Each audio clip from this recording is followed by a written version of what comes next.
vers des structurations de démocratie interne.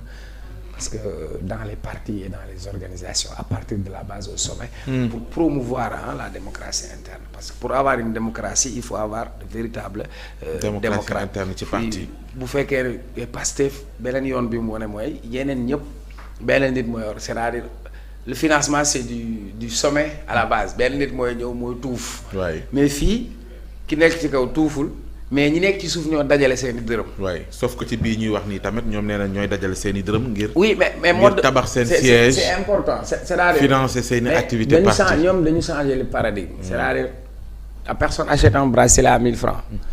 1000 francs c'est symbolique ci moom parce que il a son bracelet ça lui permet de s'identifier aux valeurs d'un parti. ça lui permet de s'identifier à un idéal de combat. mais indirectement il contribue c'est sa contribution financière les gens de la diaspora ont contribué même bi ñu nekkee dans les prisons ñoom dañu dem wut seen organisation pour di cotiser am naa si sama benn xarit sama promo la ci samay formation politique docteur Aodo à un moment donné dafa ne ma suñu parti cotisation yi daa mel ma ne ko cotiser rek parce que au niveau communal day joxe départemental au niveau des cadres donc ça veut dire bu njëkk ba benn nit mooy jël kopparam di def mais fii dañu changer paradigme bi li ñu changer paradigme bi mooy ñi nga xam ne ñoom ñoo gëm mbir mi ñoom ñooy jël seen dërëm def ko ci le fait que ñoom ñu ko ciy def ça montre que ils s'identifient te gëm nañ projet bi ça montre que aussi ñoom tam dinañ taxaw ne la sëñ bi ëppale woo ma ci da ngaa cotiser mu cotiser donc mooy mode de financement bi ñuy wax voilà donc parallèlement ça après ils ont tamit montré et puis am na sax ñeneen li dem nañ ba sax léegi équipe nawetaan yi dañuy wut bracelet man temps yi sax sama waa koñ maa leen bëgg a dimbali pour wutal leen ay bracelet ASC bi ñëpp jënd ko donc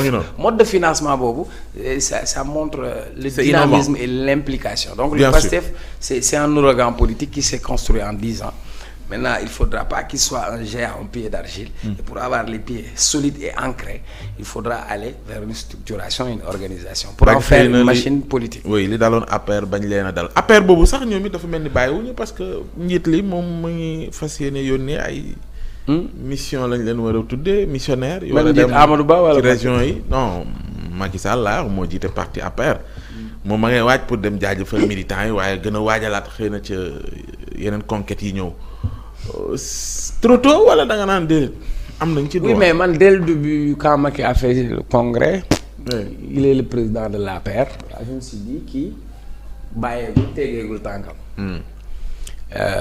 c'est vrai que nag boo perdre pouvoir ci ñu xamoon Abdou Diouf moom dafa effacé wu complètement ñu dégg ko ci seen coow le parti socialiste nga fi mujjee le PDS aussi ñoom par stratégie politique ils parviennent à tirer leur épingle du jeu mais quand même c'est un parti qui est diminué nga xamante ni aussi l'absence de Karim Wade a beaucoup joué mais aussi le fait de ne pas participer aux élections présidentielles ci bii ak ci bële nga xamante ni mooy bu 2019 entre-temps il y a eu cette vague où le PDS a perdu beaucoup de cadres beaucoup de militants et même parfois l'absence même du PDS moi j'ai vu beaucoup de gens yoo xam ni c'était des gens icônes du PDS qui sont aujourd'hui au PASTEF comme par exemple Toussaint Manga il y a d'autres gens qui étaient dans les mouvements de Karim Wade tey ñoom ñu ngi parce que la nature a horreur du vide ils ont vu que y a un cadre qui est là où ils peuvent s'épanouir où ils peuvent véritablement se retrouver maintenant s'agissant de l'APR PASTEF c'est pas comme l'APR en fait APR ci nuñ ko formé formation parti mer ngembu la na mu commencé 2008 Macky a eu des problèmes il est sorti en 2008 première élection bi mu participé c'était en 2009 si tu te rappelles on parlait de Dekkal Ngor Macky dem élection am 26%.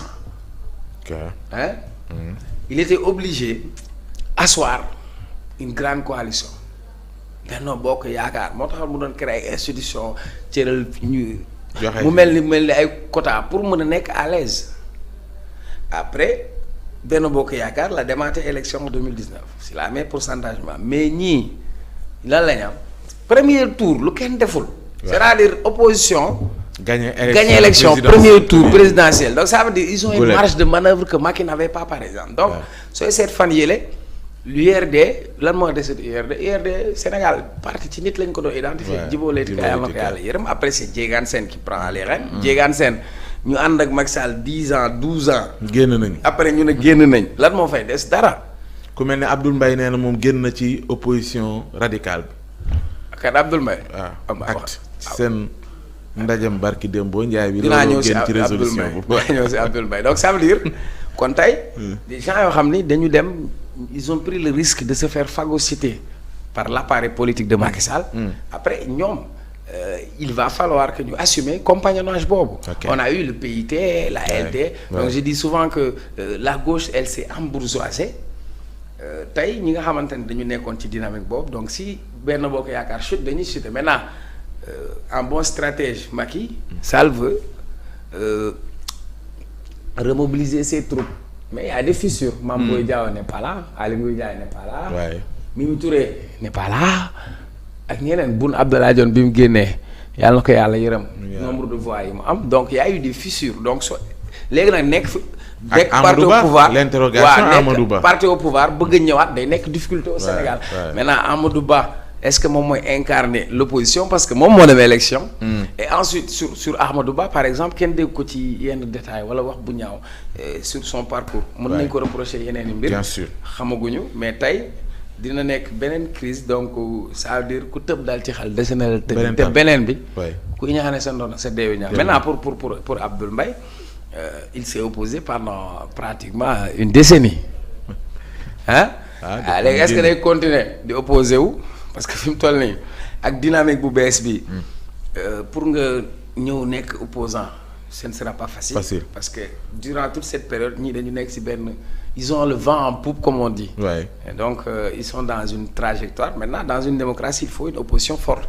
Maintenant qui pourra incarner cette opposition. On verra. Même ay Thierno Alassane Sall gëj naa ko dégg xam nga ak ñeneen ñi. xam naa ñoom dañuy bàyyi rek. ba mbir yi xam naa ñu ngi soog a li ma la doon wax. naturellement il va y avoir une recomposition politique et ce vent de changement de Sonko et Diomaye c'est un vent qui est venu qui a bousculé l'arbre politique et les feuilles mortes vont tomber pour laisser éclore de nouvelles belles fleurs donc il y a un nouveau leadership waa deuxième tour nag xaw ma ñëw fu ñu teg seen tànk.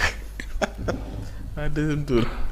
am na ñu doon xaar kii train bi. dañoo réer xam nga nag parfois politique calcul bu bëri boo ko defee da ngay nekk ngaaka de te boo foogee ne yaa gën a muus ñëpp bu yàggee yaay doon ngaaka bi de.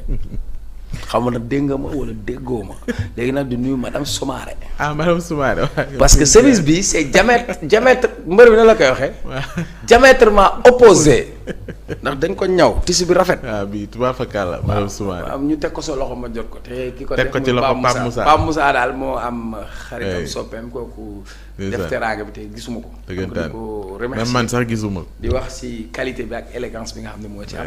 mais loolu dafay wane état d'esprit bi nekk sans limite. man yow Pape Moussa bu ñu gisante kilifa ñi fi nekk ñëpp c'est comme une famille et puis ak ni nga laqalee aram waaw et puis ça se reflète ci ni ñu nekkee moo tax ay nit bu ñu àndee yéenante jàmm xol yi rafet waaw lu sumb yàlla teg ci loxo loolu dëgg la mais tey la anniversaire Boukounta waaw souhaité ko ñu dem. mais damay féliciter sa copain sama copain parce que nag lépp moom la. dëgg la moom moo peut-être du feeñ. il ne sort pas sur les écrans. mais c'est un jeune sénégalais très petit de talent bëri xam-xam. xarañ loolu ci wàllu média ci wàllu technologie. te du feeñ mais tey mën naa ni moom mooy dem marché mooy ñuluk jox gars yi yàq mu sotti donc aux ambiens et la valeur n'attend point le nombre des années. Je te souhaite plein de succès et de réussite ci projet yi mu am yëpp. et puis c'est normal. il faut mu am jikko noble parce que Ndiaye la sant. très bien man mosuma ko wax nag waxal jàmm mais tey moom xam nga dinaa ko épargner daal.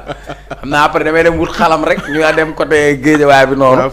waaw ñu defal ko benn wala ñu dem ci ngoyaan bi rek. waaw pourquoi pas. waaw moom boo ko def day dem. en tout cas merci beaucoup Cheikh Oumar Talla ñu ngi bàyyee xel bu baax Boukounta ndax tey bisam la di ko ñaanal yàlla jàmm ak tawféex yàlla bàyyi ko mu màgg ak jàmm dese sagam ba li mu mbébét yëpp yàlla def mu sotteeg jàmm incha allah gërëm la sant lu baax Cheikh Oumar Talla on va se retrouver incha allah jeudi dikki penc ak réponse à l'actu incha allah samedi d'ici là on souhaite à tout le monde une excellente soirée di gërëm aussi ki nga xam te ne mooy Com nekkoon ci réalisation bi.